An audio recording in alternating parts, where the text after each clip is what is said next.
વરસાદના સમાચારની વાત કરીએ તો રાજ્યમાં ભારે તબાહી બાદ હવે મેઘાનું જોર ઘટ્યું છે।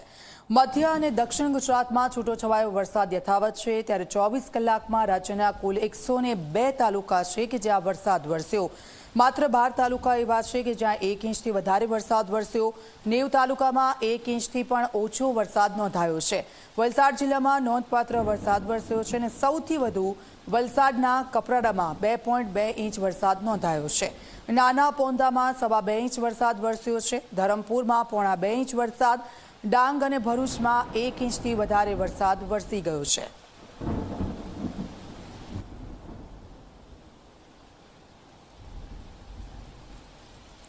તો આપ જુઓ વરસાદી આંકડાઓ જે રીતના સામે આવ્યા છે અને આપને જણાવી દઈએ કે દક્ષિણ ગુજરાતમાં જ અત્યારે છૂટો છવાયો વરસાદ છે અને કેટલાક સૌરાષ્ટ્રના વિસ્તારો છે કે જ્યાં થોડો વરસાદ વરસી રહ્યો છે। એકંદરે વરસાદનું જોર ઘટ્યું છે અને સૌથી વધુ વલસાડના કપરાડામાં 2.5 ઇંચ વરસાદ વરસ્યો।